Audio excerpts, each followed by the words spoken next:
Hello दोस्तों, आपका स्वागत है यूट्यूब चैनल पर। आज की वीडियो में हम इंडस्ट्रियल इंजीनियरिंग का एक नेक्स्ट टॉपिक कवर करेंगे। इसकी पहले वाली वीडियो में मैंने बेसिक इंट्रोडक्शन आपको दे दी थी। आज की वीडियो में हम बात करेंगे कॉस्ट इन प्रोडक्शन। इसे हम एक एग्जांपल से स्टार्ट करते हैं। मान लीजिए हम इसे एक प्रैक्टिकल एग्जांपल के साथ स्टार्ट करना चाहेंगे। मान लीजिए ये हमारे पास है पेन। इस पेन की मान लीजिए हमारे पास जो है कॉस्ट है, हमें मिलता है 5 रुपीज़ में।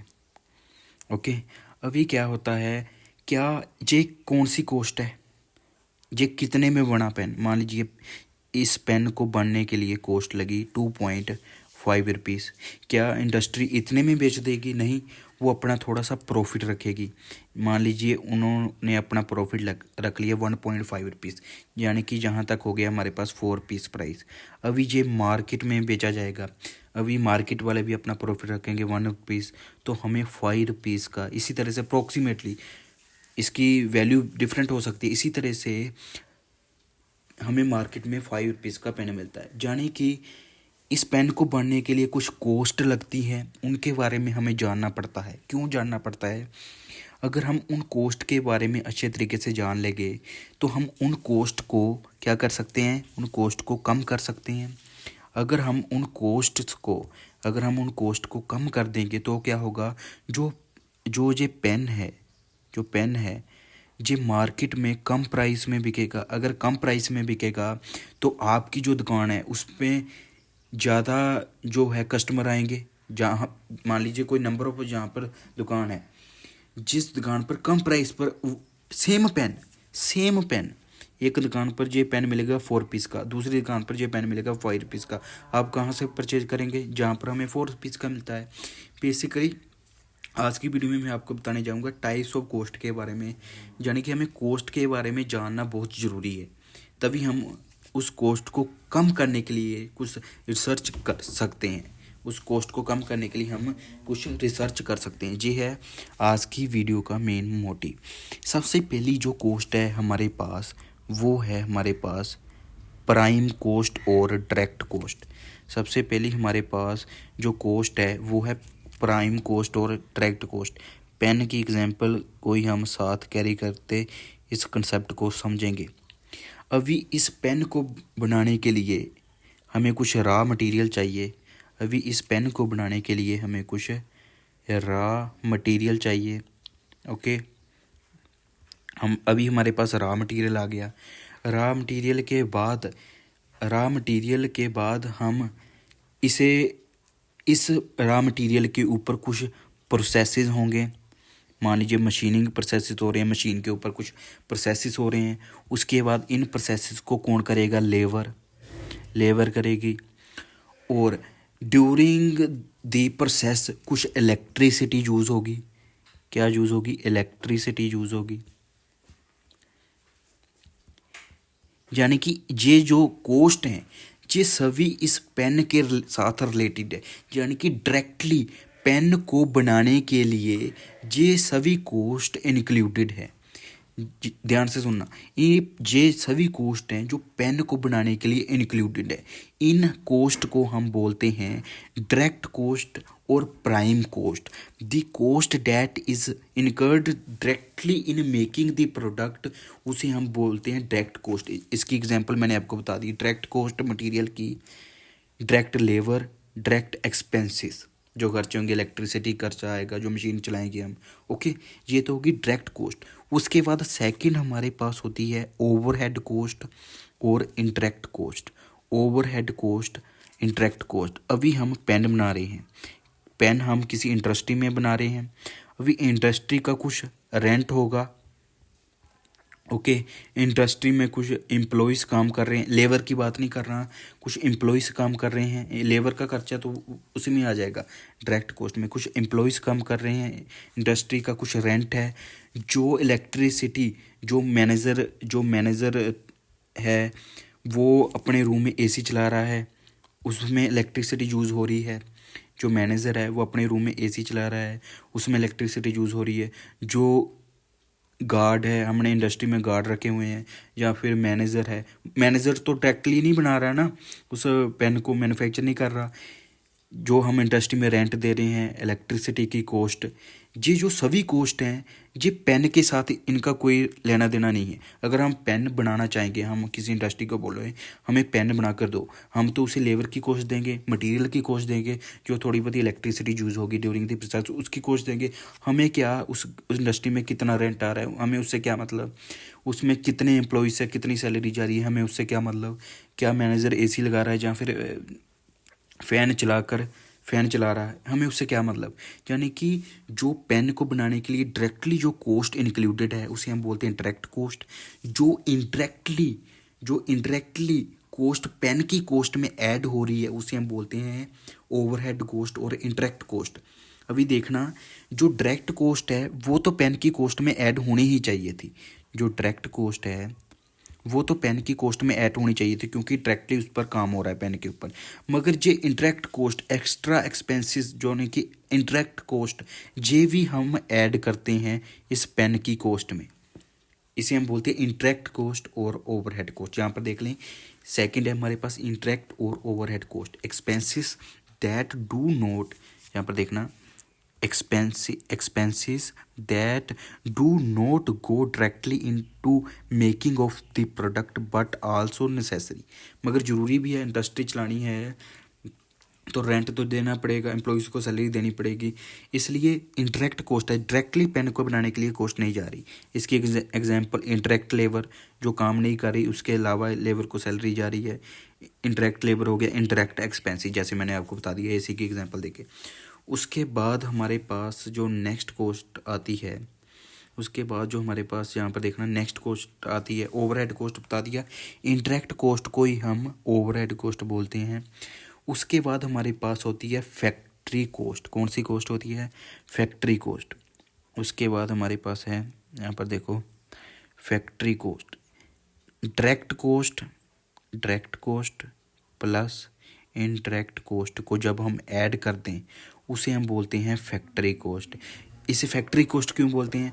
एक पेन को बनाने के लिए डायरेक्ट कॉस्ट भी हमने ऐड कर दी, इनडायरेक्ट कॉस्ट भी ऐड कर दी। उसके बाद हमें जो फैक्ट्री के जो डोर है उस तक फैक्ट्री के डोर तक हमें पेन की कितनी कॉस्ट पड़ रही है उसे हम बोलते हैं फैक्ट्री कॉस्ट। इसलिए इसे बोला गया factory cost. Direct cost plus overhead cost. The cost of product at the gate of the factory. The cost of the product at the gate of the factory is known as the factory cost. उसके बाद देखो, ये तो होगी factory तक cost. अभी क्या है कि अभी हमने अभी पेन बन चुका है, उसमें डायरेक्ट कॉस्ट भी हमने ऐड कर दी, इनडायरेक्ट कॉस्ट भी ऐड कर दी। उसके बाद अभी हमारे पास पेन बन चुका है, अभी हमने इसे मार्केट में लेकर जाना है, इंडस्ट्री से मार्केट तक लेकर जाना है। उसमें ट्रांसपोर्टेशन कॉस्ट आएगी, उसमें मार्केटिंग कॉस्ट आएगी, हम उसकी मार्केटिंग करेंगे। अभी हमने अब पेन को बेचना है, उसकी मार्केटिंग कॉस्ट करेंगे प्लस एडवर्टाइजमेंट। यानी कि जब बड़े बड़े प्रोडक्ट हम सेल करते हैं उसमें हम, आपने देखा होगा यूट्यूब पर एडवर्टाइजमेंट होती है और वेरियस वे से हम एडवर्टाइजमेंट करते हैं, उसमें कॉस्ट जाती है। यानी कि यहाँ पर देखो टोटल कॉस्ट, उसके बाद हमारे पास आती है टोटल कॉस्ट। सबसे पहले थी डायरेक्ट, उसके बाद direct plus indirect factory cost, उसके बाद हमारे पास आती है total cost. Total cost is equal to the factory cost plus, यानी कि direct plus indirect cost plus transportation cost plus marketing plus advertisement. ये हमारे पास आ गई है टोटल कॉस्ट। यहाँ पर देखना, अभी हमारे पास टोटल कॉस्ट मान लीजिए हमारे पास बन चुकी है पेन की। अभी हमारे पास देखना, जो पेन है इसकी हमारे पास जो टोटल कॉस्ट बन चुकी है, जो टोटल कॉस्ट है सभी कुछ transportation marketing direct interact cost मिलाकर मान लीजिए ₹3 हमारे पास कॉस्ट बन रही है। ठीक है, ₹3 अभी ये टोटल कॉस्ट बन रही है, जो मार्केटिंग ट्रांसपोर्टेशन सभी इसमें कॉस्ट हमने इंक्लूड कर दी। क्या हम ₹3 का ही जो पेन है वो मार्केट में सेल कर देंगे? अगर हम ₹3 का ही सेल कर देंगे तो हमें प्रॉफिट क्या हुआ? कुछ भी नहीं। अगर प्रॉफिट नहीं हुआ तो हम क्या काम क्यों कर रहे हैं? इसलिए हम जो सेल करेंगे वो करेंगे, मान लीजिए ₹5 में हम बेचेंगे। टोटल कॉस्ट कितनी थी? ₹3 प्लस हमें क्या मिला, प्रॉफिट। फिर से देख लो, हमने मार्केट में सेल कर दिया 5 रुपीज़ का, बना कितने में, 3 रुपीज़ में, बचा हुआ हमें क्या मिला, प्रॉफिट। यानी कि प्रॉफिट यहाँ से निकालें तो कितना आ जाएगा, 5 - 3 = 2 रुपीज़। यहाँ से हम एक जनरल फार्मूला लिख सकते हैं, total selling cost is equal to the total cost plus profit. यही मैंने आपको पहले बताया। टोटल सेलिंग कॉस्ट थी 5 रुपीज़, जितने में हम बेचेंगे, बना कितने में, 3 रुपीज़ में, बचा हुआ हमें क्या मिला, प्रॉफिट। मिला।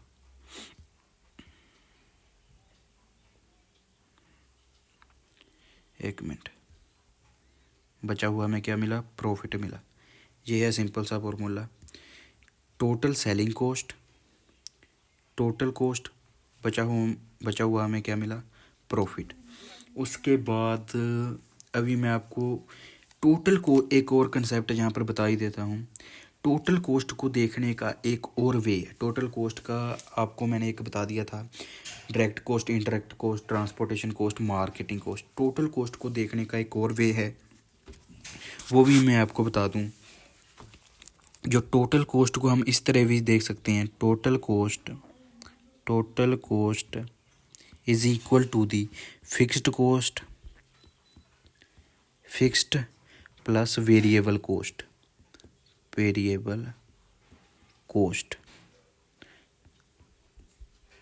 टोटल कॉस्ट को हम इस तरह भी देख सकते हैं, फिक्स्ड कॉस्ट और वेरिएबल कॉस्ट।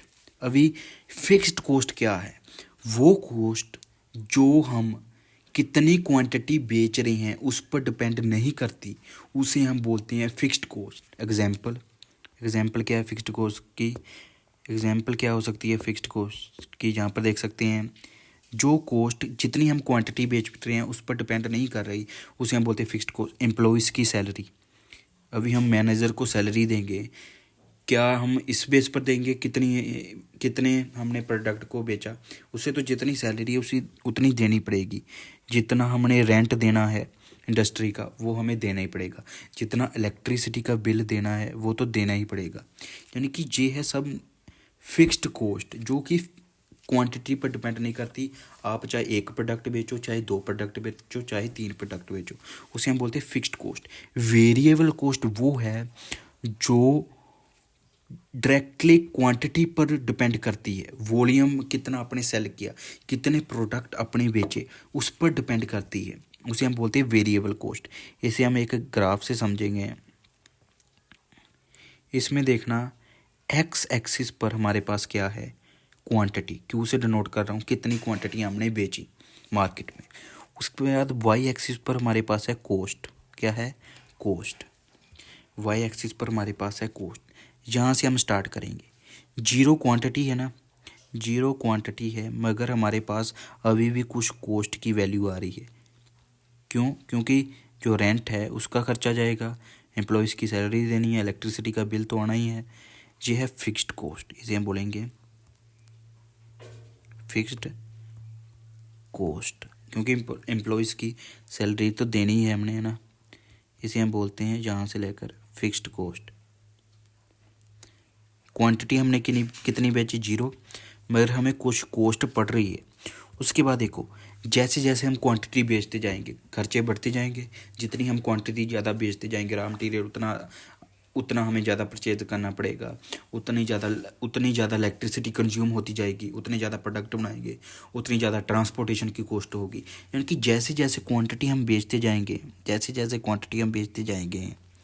उसी तरह से कॉस्ट बढ़ती जाएगी। ये जो कॉस्ट है ना, ये जो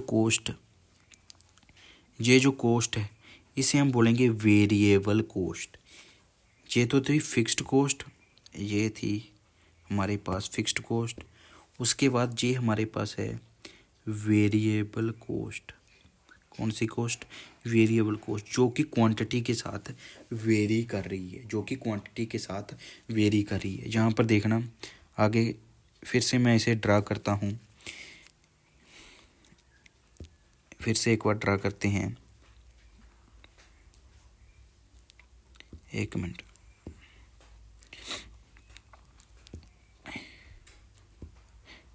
वाई एक्सिस पर हमारे पास क्या थी, कॉस्ट, यहाँ पर लिख देते हैं कॉस्ट। वाई एक्सिस पर हमारे पास थी कॉस्ट, यहाँ पर थी क्वांटिटी, कितनी हमने क्वांटिटी बेची। उसके बाद देखें कि ये थी हमारे पास फिक्स्ड कॉस्ट, ये थी हमारे पास फिक्स्ड कॉस्ट जो कि कॉस्ट आएगी, चाहे आप एक क्वांटिटी बेचो, चाहे कोई क्वांटिटी ना बेचो, चाहे आप 100 क्वांटिटी बेच दो, इतनी कॉस्ट तो आपके पास आएगी आएगी। उसके बाद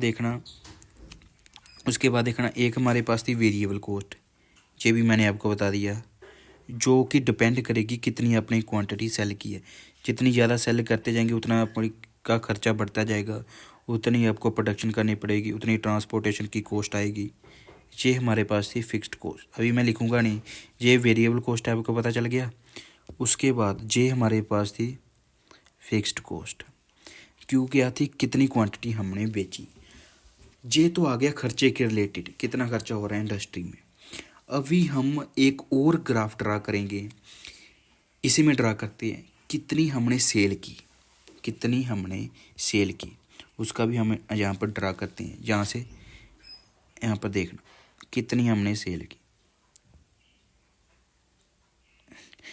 ये किसका ग्राफ है, ये अभी जो ड्रा कर रहा हूँ, कितनी हमने क्वांटिटी सेल की।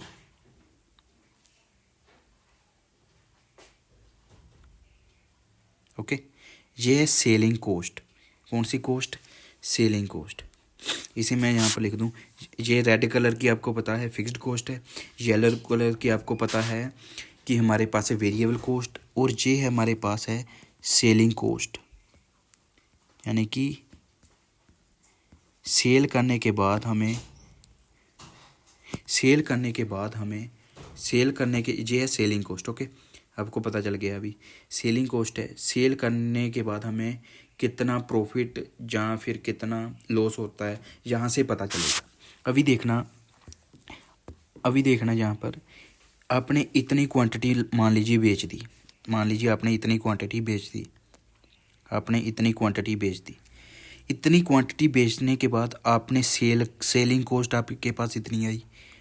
यानी कि आपके पास सेल करने के बाद आपके पास मान लीजिए जो आपके पास वाई एक्सिस क्या रिप्रेजेंट कर रही है, कितनी हमारे पास कॉस्ट सेलिंग में हमारे पास जो वाई एक्सिस रिप्रेजेंट करेगी हमारे पास कितनी मनी आई, सेल करने के बाद कितनी हमारे पास मनी आई। जब हम येलो एक्सिस पर देखेंगे, ये है हमारे पास बेचने के बाद हमें कितना खर्चा पड़ा। यानी कि जहाँ पर देखें, ये जहाँ पर कट कर रही है, ये जहाँ पर कट कर रही है, जहाँ पर देखें मान लीजिए कॉस्ट लगी 40 रुपीज़ और सेल हमने किया 20 रुपीज़ का। यानी कि अभी हम क्या चल रहे हैं, लॉस में चल रहे हैं। 40 कॉस्ट आई, 20 रुपीज़ का हमने सेल किया, यहाँ पर अभी हम लॉस में चल रहे हैं। कितने, 20 रुपीज़ के लॉस में चल रहे हैं। अभी हम क्या करेंगे, अभी हमने सोचा कि अभी हम लॉस में चल रहे हैं, अभी हम क्या करेंगे, और ज़्यादा क्वांटिटी बेचेंगे, प्रॉफिट चाहिए हमें, क्योंकि हम प्रॉफिट के लिए तो हम काम कर रहे हैं। मान लीजिए हमने इतनी क्वांटिटी बेची, जब हमने सेल किया, हमें मान लीजिए इतना बेनिफिट हुआ, हमने 30 रुपीज़ हमें गेन कर लिए। उसके बाद देखिए येलो लाइन कहाँ पर इंटरसेक्ट कर रही है, जहाँ पर फिर से देखिए कॉस्ट ज़्यादा आ रही है। कॉस्ट मान लीजिए अभी आ रही है 40 रुपीज़। अभी भी देखें कॉस्ट आ रही है 40 रुपीज़, सेल करने के बाद हमारे पास 30 रुपीज़ आ रहे हैं। यानी कि अभी भी हमारे पास ये लॉस है, कितने रुपए का, 10 रुपीज़ का अभी भी लॉस है। यानी कि अभी भी हमारी जो इंडस्ट्री है वो लॉस में चल रही है। अभी फिर से हमें क्या करना पड़ेगा, देखते जाना। अभी हम क्या करेंगे कि और ज़्यादा क्वांटिटी बेचेंगे। क्यों और ज़्यादा बेचेंगे, क्योंकि हमें प्रॉफिट चाहिए, इंडस्ट्री हम उसी के लिए चलाते हैं। अभी हम और क्वांटिटी बेच रहे हैं, इतनी क्वांटिटी बेच रहे हैं, मान लीजिए जहाँ पर अभी इंटरसेक्शन हो रही है, इस पॉइंट पर देखें हमें कॉस्ट कितनी आ रही है, 40 रुपीज़ मान लीजिए, सेल करने के बाद कितने पैसे आ रहे हैं, वो भी 40 रुपीज़। 40 माइनस 40, बेनिफिट कितने का हुआ, 0 रुपीज़ का। लॉस कितने का हुआ, 0 रुपीज़ का। यानी कि इस पॉइंट पर जहाँ पर इंटरसेक्शन हो रही है, ध्यान से सुनना, इस पॉइंट पर जहाँ पर इंटरसेक्शन हो रही है, इस पॉइंट पर ना तो हमें कुछ लॉस मिल रहा है, ना तो हमें कुछ प्रॉफिट मिल रहा है। इस पॉइंट पर ना तो हमें कुछ लॉस हो रहा है, ना तो हमें कुछ प्रॉफिट मिल रहा है। इस पॉइंट को हम बोलते हैं ब्रेक इवन पॉइंट। इस पॉइंट पर जितनी हमने क्वांटिटी सेल की है, ब्रेक इवन क्वांटिटी हम उसे बोलते हैं। यानी कि कितनी क्वांटिटी हमें किसी इंडस्ट्री में अगर हम काम करते हैं, अगर हम बोलते हैं वो हमें बोलते हैं कि आप कैलकुलेट करो कितनी क्वांटिटी हमें सेल करनी पड़ेगी, कितनी बेचनी पड़ेगी, ताकि जो हमारी इंडस्ट्री है ना तो लॉस में जाए ना तो प्रॉफिट में जाए। ये पॉइंट कैलकुलेट करना क्यों ज़रूरी है, ये पॉइंट कैलकुलेट करने के बाद हम ये बता सकते हैं अगर हम इतनी क्वांटिटी बेच रहे हैं, ना तो लॉस हो रहा है इंडस्ट्री को, ना तो प्रॉफिट हो रहा है। यानी कि अगर हमें प्रॉफिट चाहिए, जहाँ से आपको पता चल गया, इस पॉइंट को क्या बोलते हैं, ब्रेक इवन पॉइंट। इसे हम बोलते हैं ब्रेक इवन पॉइंट, जहाँ पर ना तो हमें कुछ लॉस हो रहा है, ना तो कुछ प्रॉफिट हो रहा है।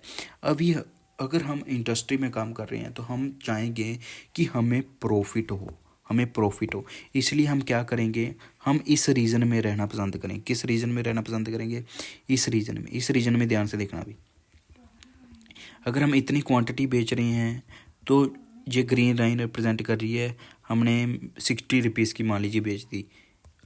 यहाँ पर इंटरसेक्शन हो रही है, मान लीजिए हमने 40 रुपीज़ की बेच दी, 50 रुपीज़ की मान लीजिए, तो हमें प्रॉफिट हुआ कितने का, 10 रुपीज़ का प्रॉफिट हुआ। यानी कि इस रीजन में हमें प्रॉफिट हो रहा है, इस रीजन में हमें प्रॉफिट हो रहा है, इस रीजन में क्या हो रहा है, प्रॉफिट हो रहा है, इस रीजन में हमें प्रॉफिट हो रहा है। यहाँ पर देखना, ये तो है हमारे पास ब्रेक इवन पॉइंट, कितनी क्वांटिटी हम बेच रहे हैं ब्रेक इवन पॉइंट पर, उसे हम बोलते हैं ब्रेक इवन क्वांटिटी। और एक बात यहाँ पर देख लेना, एक और बात यहाँ पर नोट करने वाली है, एक मिनट, यहाँ पर इस कलर से देखते हैं। ये जो रीज़न है, ये जो रीज़न है, ये जो रीज़न है, ये रिप्रेजेंट कर रहा है लॉस्ट। कितनी लॉस में जा रही है इंडस्ट्री, लॉस्ट नहीं, लॉस में कितनी जा रही है इंडस्ट्री। ये जो रीज़न, ये जो पॉइंट है, ये रिप्रेजेंट कर रहा है ना तो लॉस ना तो प्रॉफिट। इसके ऊपर वाला जो रीज़न है, ये वाला रीज़न है, इसके ऊपर जितना आप जाते जाएंगे उतना ज़्यादा प्रॉफिट बढ़ता जाएगा। जितना आप ऊपर जाते जाएंगे उतना आपका प्रॉफिट बढ़ता जाएगा। जितना आप ऊपर जाते जाएंगे उतना आपका प्रॉफिट क्या होता जाएगा, बढ़ता जाएगा। इसे हम बोलते हैं प्रॉफिट रीज़न, इसे हम बोलते हैं, सॉरी एक मिनट रुकना भी, इसे हम बोलते हैं प्रॉफिट। इसे हम बोलते हैं क्या, प्रॉफिट। इसे हम बोलेंगे प्रॉफिट, इसे हम बोलेंगे लॉस, इसे हम बोलेंगे लॉस। आपको मैंने लॉजिक बता दिया। अभी मैं आपको एक और बात बता दूं, ब्रेक इवन पॉइंट आपको पता चल गया, जिस पॉइंट पर ना तो हमें लॉस हो ना तो हमें प्रॉफिट हो, उसे हम बोलते हैं ब्रेक इवन पॉइंट। जितनी क्वांटिटी, जितने प्रोडक्ट हमें बेचने पड़ रहे हैं ब्रेक इवन पॉइंट के लिए, यानी कि ना तो हमारी इंडस्ट्री लॉस में जाए ना तो हमारी इंडस्ट्री प्रॉफिट में जाए, इसके लिए हमें कितने प्रोडक्ट बेचने पड़ रहे हैं, उसे हम बोलते हैं ब्रेक इवन क्वांटिटी। इतना आपको पता चल गया। अभी हम ये कैलकुलेट कैसे कर सकते हैं, जी हाँ, अभी हम देखते हैं। सिंपल सा फॉर्मूला है जो मैंने आपको बताया था, सिंपल सा फॉर्मूला है इसे कैलकुलेट करने का। टोटल, यहाँ पर मैं शॉर्ट फॉर्म में लिख दूंगा, total selling cost TSC is equal to total cost plus profit. इस फॉर्मूले से हम कैलकुलेट करेंगे, इस फॉर्मूले से हम कैलकुलेट करेंगे। अभी हम जनरलाइज करते हैं। टोटल जो सेलिंग कॉस्ट है, टोटल सेलिंग कॉस्ट है, टोटल सेलिंग कॉस्ट है, वो हम कैसे कैलकुलेट करेंगे।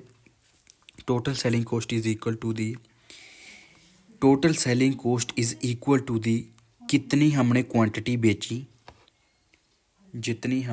कितनी हमने क्वांटिटी बेची, यानी कि इसकी यूनिट आएगी यूनिट्स, कितनी हमने यूनिट्स बेची, इनटू एक प्रोडक्ट को सेल करने की कॉस्ट कितनी है, कितने में हम एक प्रोडक्ट को बेच रहे हैं, रुपीस पर यूनिट। ओके, समझा गया।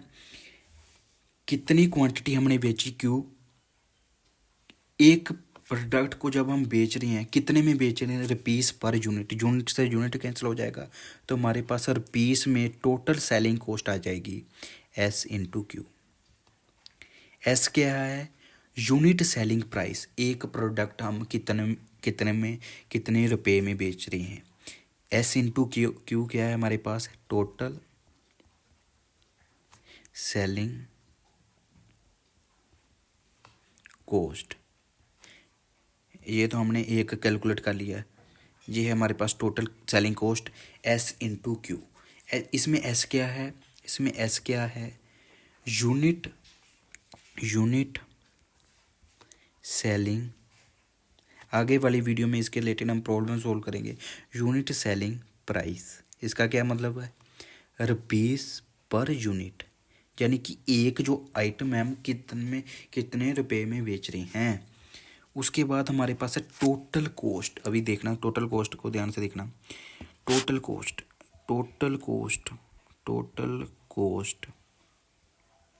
जिसे मैं शॉर्ट फॉर्म में टी से नोट किया था, is equal to the fixed cost. Graph से आप सोचो, total cost is equal to fixed cost plus variable cost.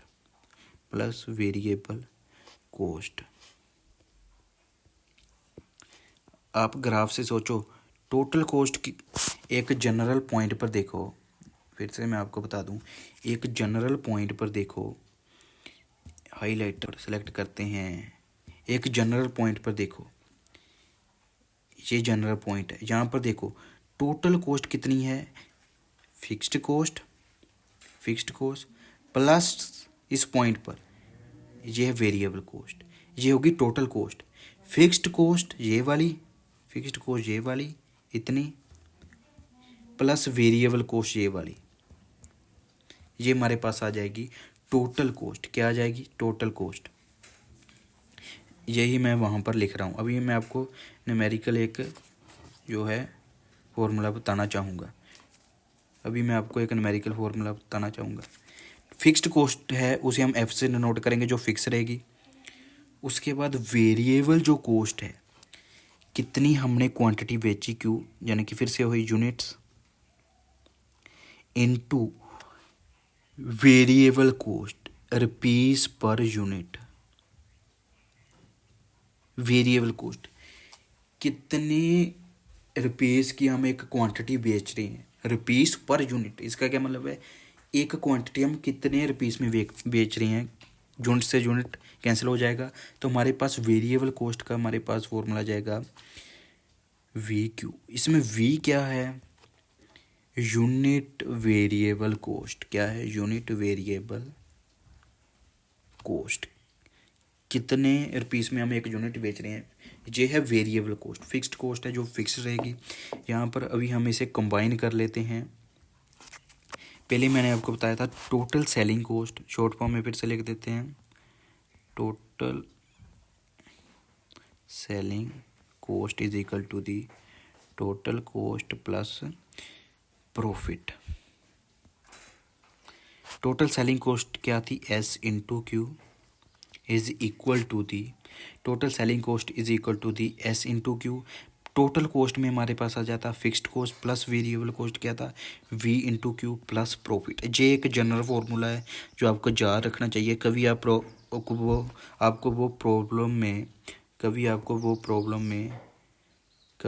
Problem में ये भी पूछ सकते हैं, यहाँ पर ये कैंसिल हो गया, टोटल को लिख देता हूँ, टोटल सेलिंग कॉस्ट। ओके, कभी आपको प्रॉब्लम में प्रॉफिट पूछ लें तो आप इस फॉर्मूले से कैलकुलेट कर सकते हैं, ये है हमारे पास क्या है, सेलिंग कॉस्ट, ये हमारे पास है टोटल कॉस्ट, और ये हमारे पास है प्रॉफिट। क्या है? प्रॉफिट। अभी आप देखो यहाँ से एक फॉर्मूला बन जाएगा। और अभी आप देखो ब्रेक इवन पॉइंट पर क्या हमें कोई प्रॉफिट या लॉस हो रहा है? नहीं हो रहा ना। अगर हमने ब्रेक इवन क्वांटिटी यानी कि ये वाली क्यू बी ई क्यू अगर हमने कैलकुलेट करनी है ब्रेक इवन क्वांटिटी, तो हम क्या करेंगे? एट ब्रेक इवन पॉइंट, यहाँ पर मैं लिख देता हूँ at break even point profit is equal to zero. ये तो एक जनरल फार्मूला है जो आपको याद रखना चाहिए। ये एक जनरल फार्मूला है जो आपको याद रखना चाहिए अगर आपको प्रॉफिट के बारे में पूछ लें। At break even point profit जो है वो जीरो है। यहाँ पर इस फॉर्मूले में जो है प्रॉफिट को जीरो कर दें, प्रॉफिट को जीरो कर दें। यहाँ पर हमारे पास आ जाएगा ये।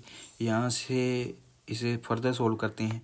v इंटू क्यू को इस साइड ले आओ, क्यू को कॉमन निकालो यहाँ से, इज इक्वल टू एफ। यहाँ से हमारे पास जो क्यू आ जाएगा, Q is equal to the F by S minus V, F by S minus V. ये हमारे पास क्वांटिटी आई है ब्रेक इवन क्वांटिटी। फिर से मैं फॉर्मूला यहाँ पर लिख दूँ, Q break even quantity is equal to the F upon S minus V. ये हमारे पास क्या क्वांटिटी आई है? ये हमारे पास कौन सी क्वांटिटी आई है? Break even quantity. कौन सी क्वांटिटी आई है हमारे पास? Break even quantity. जिस क्वांटिटी पर ना तो प्रॉफिट हो ना लॉस हो। इसमें एफ क्या है? इसमें एफ क्या है? इसमें एफ है फिक्स्ड कॉस्ट। ये आपको याद रखना तो रख लो, नहीं तो मैंने आपको टाइप करके बता दिया है, फिक्स्ड कॉस्ट।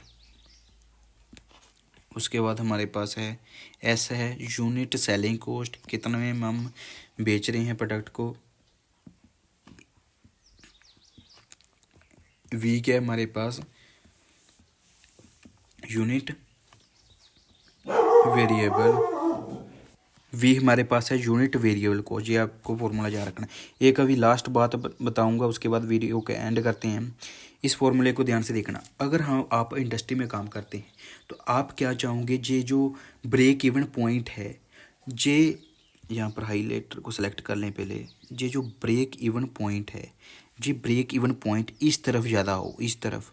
जितना इस तरफ होगा उतना लॉस कम होगा, उतना हमें प्रॉफिट ज़्यादा मिलेगा, उतना हमें प्रॉफिट ज़्यादा मिलेगा, उतना हमें प्रॉफिट ज़्यादा मिलेगा। यानी कि अगर आप इंडस्ट्री में काम कर रहे हैं तो आप चाहोगे ये जो क्यू है ब्रेक इवन क्वांटिटी जितनी कम आए उतना अच्छा, जितनी कम आए उतना अच्छा, उतना हमें लॉस कम होगा, उतना ज़्यादा ये रीज़न फिर प्रॉफिट वाला बन जाएगा, ये रीज़न फिर प्रॉफिट वाला बन जाएगा, इतना ही फिर हमें लॉस होगा। यानी कि अगर आप इंडस्ट्री में काम कर रहे हैं तो आप चाहेंगे कि ब्रेक इवन पॉइंट लेफ़्ट की तरफ आना चाहिए, यानी कि क्यू ब्रेक इवन क्वांटिटी कम से कम होनी चाहिए। यानी कि कम से कम क्वांटिटी हम बेचकर नो प्रॉफिट नो लॉस की सिचुएशन तक आ जाएं, क्योंकि उसके बाद हमें प्रॉफिट मिलना स्टार्ट हो जाता है। यानी कि इस फॉर्मूले से देखें, अगर हमने ब्रेक इवन क्वांटिटी को कम करना है, अगर हमने ब्रेक इवन क्वांटिटी को कम करना है तो break even quantity is directly proportional to fixed cost. हमें फिक्स्ड कॉस्ट कम करनी पड़ेगी। आप फिक्स्ड कॉस्ट को कम कर सकते हैं, ओके, फिक्स्ड कॉस्ट को आप कम कर सकते हैं। उसके बाद देखें डिनोमिनेटर टर्म अगर इंक्रीज़ होगी, डिनोमिनेटर टर्म अगर इंक्रीज़ होगी तो क्या होगा? डिनोमिनेटर तो ब्रेक इवन क्वांटिटी कम होगी। डिनोमिनेटर टर्म इंक्रीज़ करने के लिए आपको एस को तो इंक्रीज़ करना ही पड़ेगा। एस क्या है? यूनिट सेलिंग प्राइस को आपको इंक्रीज़ करना पड़ेगा। आप ज़्यादा प्राइस पर चीज़ों को बेचना स्टार्ट कर दो, आप ज़्यादा प्राइस पर यूनिट चीज़ों को बेचना स्टार्ट कर दो तो ब्रेक इवन पॉइंट लेफ़्ट की तरफ आ जाएगा, यानी कि ब्रेक इवन क्वांटिटी कम हो जाएगी। दूसरा है कि जे वी है इसे कम कर दो। जब आप वी को कम करोगे तो क्या होगा? डिनोमिनेटर बढ़ेगा तो क्या होगा? क्यू कम होगा। यानी कि आप वेरिएबल कॉस्ट को कम कर दो। यानी कि मेन मोटिव यहाँ से हमें ये पता चल रहा है कि कॉस्ट को कम कर दो, सेलिंग प्राइस को बढ़ा दो। अगर आप इंडस्ट्री में काम कर रहे हैं तो प्रैक्टिकली लॉजिक से आप क्या कर सकते हैं, सेलिंग प्राइस अगर आप बढ़ाओगे तो आपके पास कोई कस्टमर नहीं आएगा। अगर एक दुकान में 5 रुपये का पेन मिल जाए, दूसरे में आप 7 रुपीज़ का बेचेंगे, नो डाउट आपका प्रॉफिट बढ़ जाएगा। तो प्रॉफिट बढ़ने का क्या, थ्रेटिकली प्रॉफिट बढ़ने का क्या जो हमें बेनिफिट मिलेगा अगर कस्टमर ही नहीं आएगा। ओके, प्रैक्टिकली जो हम कर सकते हैं वो वेरिएबल कॉस्ट को कम कर सकते हैं, या फिर फिक्स्ड कॉस्ट को कम कर कर हम प्रॉफिट बढ़ा सकते हैं। ये था आज की वीडियो में, मैंने आपको कॉस्ट के बारे में बताया, टाइप्स ऑफ कॉस्ट के बारे में बताया, उसके बाद ब्रेक इवन क्वांटिटी के बारे में बताया। नेक्स्ट वीडियो में हम जो बात करेंगे, नेक्स्ट वीडियो में हम बात करेंगे इसके रिलेटेड प्रॉब्लम। वीडियो अच्छी लगी इसे लाइक शेयर जरूर करना। Thank you.